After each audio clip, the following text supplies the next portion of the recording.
Buenas noches y bienvenidos a Las Cosas Como Son, que tenemos el gusto de llevar a cabo desde la sede de la Universidad TecSoup, en donde se viene realizando la 62ª versión de CADE Ejecutivos.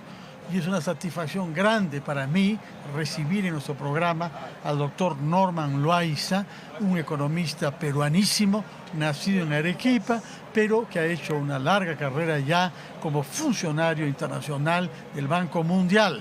Ha dirigido la oficina del banco en la capital de Malasia y actualmente es el responsable de la división que verifica los datos. O sea que el rigor pasa por él.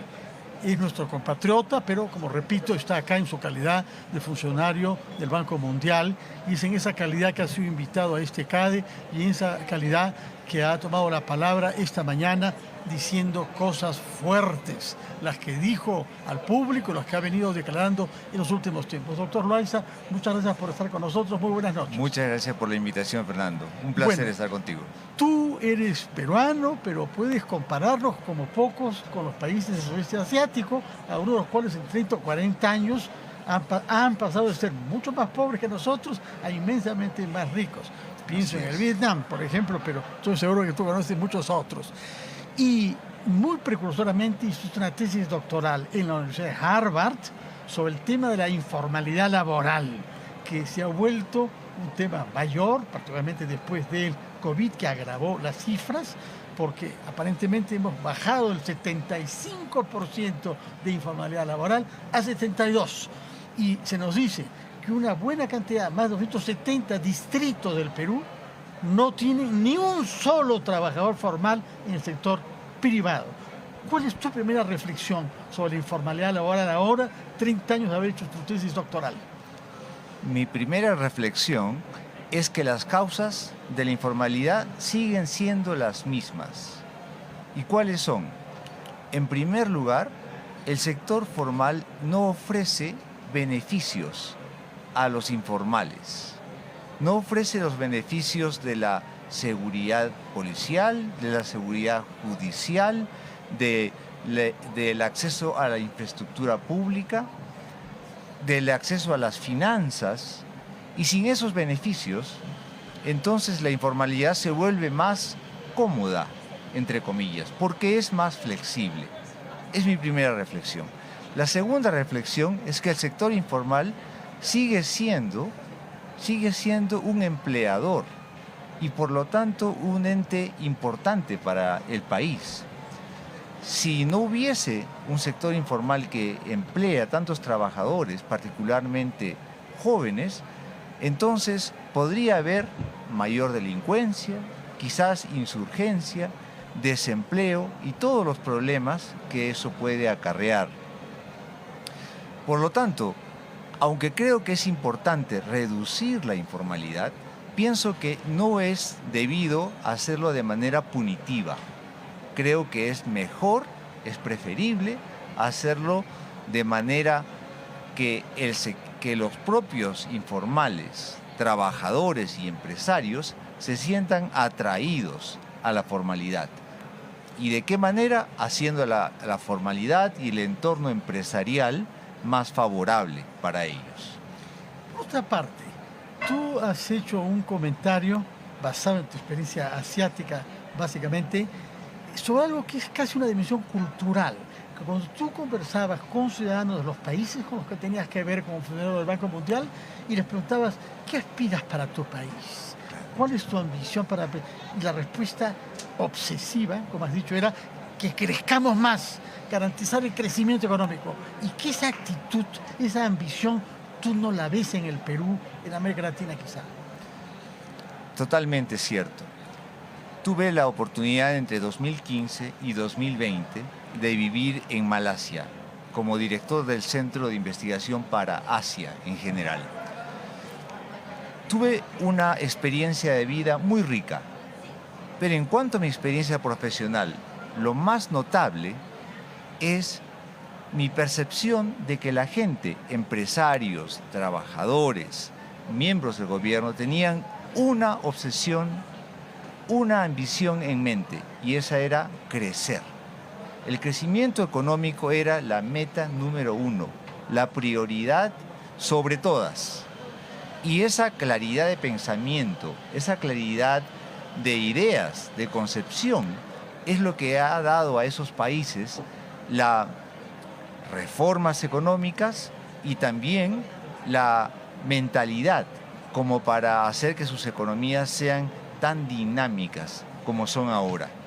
En América Latina nos hemos acostumbrado a tasas de crecimiento bajas y a una inestabilidad económica que nos ha hecho ya tener como si fuera algo normal que haya crisis y recesiones de cuando en cuando.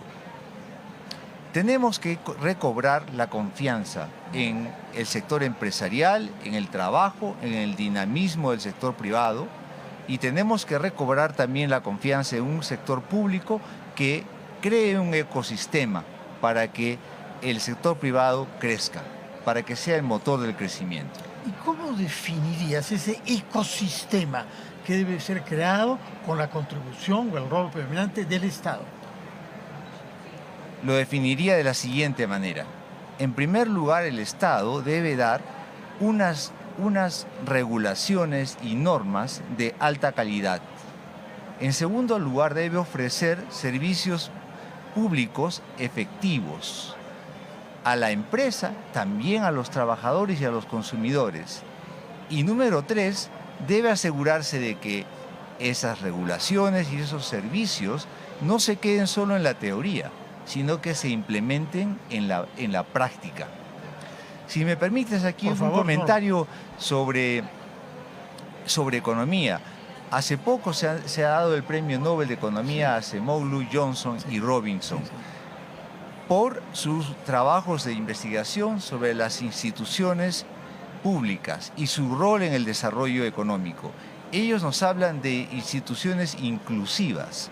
Es un concepto medio abstracto, pero lo que hay que entender es que las instituciones no son solamente los edificios de corte clásico. Las instituciones son entes vivos. Fue justamente el historiador americano Ken Sokolov quien nos explicó que las instituciones son ecosistemas formados por leyes, por normas sociales, por políticas económicas, que en su conjunto forman un ambiente que puede permitir que la gente prospere, que la empresa crezca, se vuelva dinámica, o puede también ser un ecosistema en el que solamente exista la explotación y luego la pobreza. De nosotros depende la decisión. Tú has subrayado que hace falta crear un entorno favorable a los negocios, al sector privado. Así. Y has sido naturalmente reforzado en esa convicción por lo que has visto en los países asiáticos. Sí. ¿Qué dirías de lo que has observado en el Perú de hoy? Estás de paso, yo sé, tú vives ahora en la sede de Washington del Banco Mundial, pero sigues siendo peruano y tendrás una mirada sobre nuestro país. ¿Qué prioridades fijarías tú para crear ese entorno favorable a los negocios en el Perú? Mira, yo tengo observaciones como peruano, como ciudadano, pero quizás preferiría ahora referirme a un reporte que acabamos de lanzar, si me permites, que se llama Business Ready. Aquí lo pongo aquí para las cámaras. Business Ready es el reporte corporativo de bandera, de insignia del Banco Mundial sobre el entorno empresarial. Este año hemos lanzado el primer volumen. Este proyecto se va a desplegar en 3 años. Este año hemos cubierto 50 países, entre ellos el Perú. Y luego regreso a tu pregunta. El próximo año tendremos más de 100 países. El tercer año, 2026, tendremos 180 países. Habremos cubierto el entorno empresarial en todas las economías del mundo. Ahora, nosotros en el primer reporte incluimos Perú y hemos observado qué falencias tiene la economía peruana en particular. Y por eso te puedo dar una respuesta, no solamente como observador, sino como alguien que se basa en los datos. La mayor falencia que tiene el Perú está en la eficiencia operativa, o sea, en la aplicación de las normas y de los servicios públicos. ¿Qué quiere decir eso? Que los trámites demoran mucho en cumplirse, los procesos son demasiado lentos. Doy ejemplos. En el área de comercio internacional, que es una de las áreas más importantes para una economía abierta, por supuesto, una economía que quiera apostar por el futuro de integración en la economía internacional, encontramos lo siguiente, que para pasar aduanas de importaciones, las empresas en promedio demoran 30 días y pagan 44% de valor importado. En las economías más eficientes, esto demora solo un día y cuesta 2% del valor importado. La diferencia es enorme. Claro. Otro ejemplo, en el Perú para reportar, declarar y pagar impuestos, las empresas toman en promedio 480 horas, o sea, 60 días laborables. En las economías más eficientes son solo 12 horas. Esto son apenas dos ejemplos de los 1.200 indicadores que ofrece el reporte sobre qué está fallando o en qué está bien el Perú, en dónde se deben enfocar las áreas de reforma. Este documento, creo que vas a dar una conferencia sobre él en Lima, no sé si se puede acceder, si es pública o privada. Bueno, sí, es en efecto un seminario que voy a dar en el Banco Central de Reserva el viernes a las 10 de la mañana. Es un seminario de corte académico, pero las ideas fuerza de este reporte las he presentado hoy justamente en CADE. ¿Y se puede consultar este documento Business Ready? No solamente se puede consultar, sino que se puede usar como una herramienta de información. Si uno simplemente va a cualquier buscador de internet y escribe Business Ready Banco Mundial o Business Ready World Bank, encontrará un sitio de internet que es riquísimo en cuanto a los datos que ofrece. Lo consultaremos entonces. Pregunta final, Norman. ¿Te has dirigido a los ciudadanos del Perú, a tus compatriotas? ¿Te has dirigido a las autoridades del Estado? ¿Qué le dirías a los empresarios después de haber pasado un par de días en tu ciudad natal, alternando con ellos, escuchando a algunos de ellos en sus intervenciones o en las conversaciones? ¿Qué les transmitirías sobre la base de tu experiencia como funcionario del Banco Mundial y los años que has vivido en Asia? Yo les transmitiría el siguiente mensaje. No piensen solamente en las condiciones actuales de esta economía, sino que abran su mirada hacia un horizonte de economía internacional. Que no se fijen solamente en el Perú. Por supuesto, el Perú es importante, pero los negocios exitosos son internacionales. Les pediría que sean entonces más ambiciosos en sus metas, en sus horizontes y también en la ambición que tienen por crecer. Eso no solamente es bueno para ellas, sino es bueno para el Perú. Es bueno para los trabajadores del Perú. ¿Por qué? Porque va a hacer que los ingresos aumenten y los servicios públicos que se dan aquí mismo en el Perú mejoren. Ahora, tú habrás notado también que estamos viviendo una crisis de seguridad ciudadana. Sí. Los datos sobre la criminalidad organizada y transnacional son muy graves. No sé si en algún país asiático haya atravesado una situación de este tipo. Se ha disparado el caso de las extorsiones a pequeños emprendedores, el caso de sicarios que terminan con la vida y no quieren pagar cupos, y en fin, toda una vasta gama de criminalidad. La expresión cuantitativamente más importante es la minería ilegal. ¿Conoces algún país que haya atravesado una crisis de este tipo donde la criminalidad afecta tanto, elevando los costos para los emprendedores y los empresarios? Es lamentablemente una característica de América Latina y de algunos países del África subsahariana. Y es muy lamentable. Para las empresas que hemos encuestado, es el tercer obstáculo más importante. Los dos primeros son la inestabilidad política y la informalidad. El tercero es el crimen. En realidad lo que se necesita de una manera urgente es restablecer esa seguridad para las personas y para las empresas. De otra manera, es muy difícil pensar en un crecimiento sostenido para ellas. A propósito de esta relación con países del África subsahariana, otro tema grave para el entorno de negocios es la corrupción.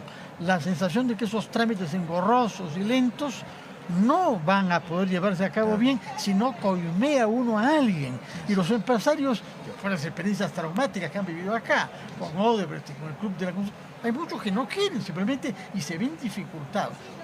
¿Has vivido una experiencia de algún tipo similar en países asiáticos? Mira, yo creo que la corrupción existe en muchos países. Es un problema, un obstáculo para la gran mayoría de países en vías de desarrollo.